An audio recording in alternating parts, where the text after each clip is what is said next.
Ini mungkin tadi kita perlu berbicara tentang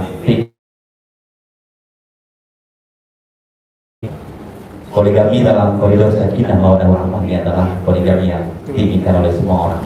Mungkin dari Umi bisa salah satunya menyampaikan tips dari Global Icon itu disampaikan kepada seluruh jamaah-jamaah agar pulangnya nanti membawa tawa dan senyuman, bukan malah kerutan bahwa di sini ternyata poligami tidak diberanikan. Baik, Umi silakan, Umi kami persilakan untuk menyampaikan materinya.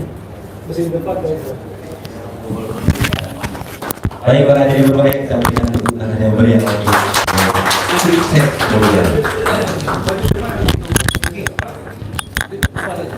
Oh, di depan boleh, ya terlihat. Jawaban di sini aja. Di sini aja. Assalamualaikum warahmatullahi wabarakatuh. Alhamdulillah rabbil alamin wa bihi nasta'in ala umuri waddin. Wassalatu wassalamu ala asyrafil anbiya'i wal mursalin wa Alhamdulillah, terima kasih pada malam hari ini atas kesempatan yang diberikan. Betapa besarnya rahmat dan nikmat Allah pada kita pada malam hari ini, yang mana pada kesempatan ini dalam majelis ini kita sedang membahaskan satu hukum hakam Allah lah di sini. Jadi mudah-mudahan kita menjadi orang yang memperjuangkanlah hukum-hukum Allah ini. Berbicara mengenai poligami memang bukan mudah ya. Ini satu jangan dekat sedikit. Dekat sedikit.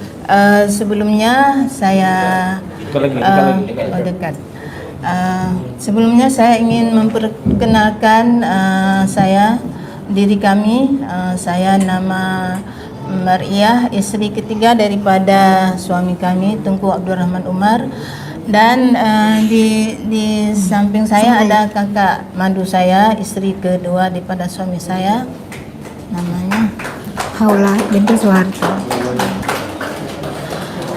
Sebenarnya saya satu sisi merasa banggalah bila malam ini saya lihat banyak ustaz-ustaz tengku-tengku yang hadir pada malam ini membicarakan tentang poligami gitu. Saya sungguh merasa kagumlah kan. Sebab kenapa? Sebab selama ini poligami ini menjadi satu ataupun dipandang serong lah, dipandang satu hal yang negatif lah di tengah-tengah masyarakat. Bukan ada rencana saya nanti poligami, tidak. Malah awal-awal saya pun sebenarnya terkejut juga, tak mampu, tapi ini memang sudah Allah takdirkanlah kalau saya hidup dalam rumah tangga poligami. Dan setelah saya menjalani poligami itu, sekarang ini alhamdulillah saya merasa satu kesyukuran kalau hadiah ini Allah anugerahkan untuk saya lah. Dan saya bukan orang yang mampu menjalani poligami.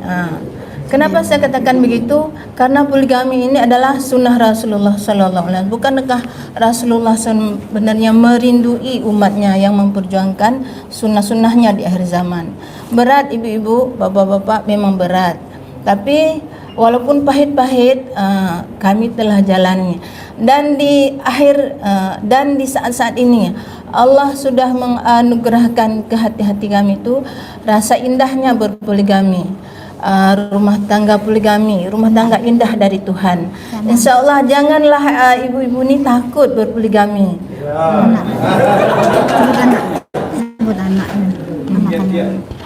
Jangan takut berpoligami. Sebab kenapa? Ada hadiah yang besar dari Allah. Nanti saya akan membacakan ataupun melantunkanlah sebuah syair yang ditulis oleh Awi tentang poligami supaya kita faham ya.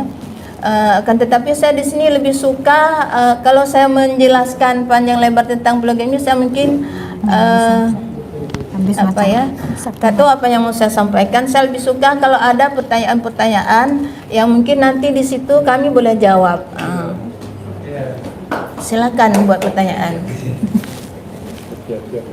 Ya, baik, terima kasih. Ini tadi juga sangat menarik disampaikan bahwa dia adalah istri ketiga. Ya, Ya, ini istri kedua. Iya. Berapa tahun sudah berhubungan? saya sudah 20, kalau saya sudah 25 tahun, kalau kakak saya Baik, terima kasih yang berbahagia. Tentu ya, ini kalau ini bahwa memang kalau dari kita ini selama hidup itu hadiah atas sesuatu yang tidak kita tapi dengan proses kesehatan. Kalau tadi itu adalah poligami, kalau poligami itu adalah hadiah anugerah dari Allah. Betul, Iya, ya? betul. Baik, tadi ada bisik-bisik dan pertanyaan kiat-kiatnya dan sebab-sebab gagal yang orang capai hari ini apa dan apa kiat-kiat suksesnya. Mungkin sekian video ini saya. Ya. Kiat-kiat untuk apa tadi? Sukses dalam berpoligami. Sebenarnya poligami ini dia nomor yang kesekian. Yang pertama sekali adalah yang perlu dibina pada perempuan ini, pada wanita ini adalah hatinya. Hati yang perlu dididik. Hati yang takut dan cintakan Allah. Jadi matlamat poligami ini mesti jelas. Maksudnya kita berpoligami ini adalah untuk kita mendapatkan cinta Allah, takut Allah, untuk meningkatkan iman kita, hati kita. Jadi itu dulu yang perlu dibina, dididik. Sembahyang. Jadi pada istri-istri ini perlu dibangunkan pribadinya, pribadi yang takut dan cintakan Allah. Jadi sembahyangnya dulu dibetulkan, dikenalkan dengan Allah, dengan Rasulullah, dengan surga, dengan neraka. Jadi kalau itu sudah dikuatkan, barulah poligami itu boleh dijalankan. Kalau tidak, maka hancurlah keluarga itu. Nanti suami itu akan menjadi rebutan.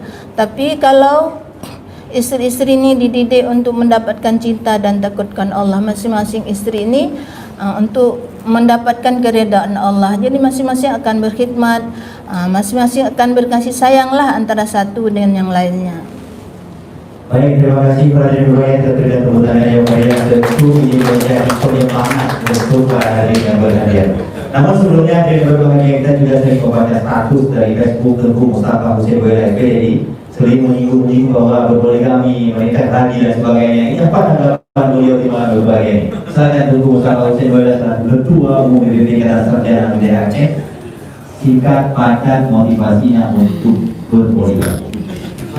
Tapi alhamdulillah hari ini diangkat menjadi satu tajuk perbincangan lah di kalangan tengku-tengku ustaz-ustaz, dan mudah-mudahan ini adalah menjadi pembela kepada hukum Allah, menjadi pembela kepada Islam, kepada Rasulullah sallallahu alaihi wasallam. Jadi tadi tentang hukum poligami itu sudah dibahaslah oleh ustaz-ustaz kita, ustazah-ustazah kita, tengku-tengku tadi semua sudah cukup jelaslah pada kita. Akan tetapi kenapa dalam pelaksanaannya, mungkin di sini adalah dalam pelaksanaan poligami itu sendiri.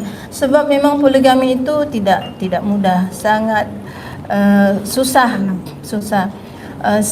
Akan tetapi di sini kita melihat kepada hukum Allah itu sendiri, yang Allah sendiri membolehkan poligami, dan poligami ini kita lihat diamalkan, dipraktekkan, diamalkan oleh Rasulullah sallallahu alaihi wasallam dan para sahabat. Dan juga poligami ini diamalkan oleh para ulama. Kalau kita telusurilah, para ulama ini istrinya banyak, artinya mereka mengamalkan, memperjuangkan poligami itu. Dan di akhir zaman ini kalau kita lihat pada fakta dan realitanya, dan mungkin kita semua sudah mendengar bahwa komunitas perempuan itu lebih banyak. Dan dalam realiti itu sendiri, walaupun poligami itu sembunyi-sembunyi, tapi dilaksanakan juga. Jadi sekarang ini kan lebih baik kita berterus teranglah menjalani, mengamalkan poligami itu sendiri. Dan saya sendiri sebenarnya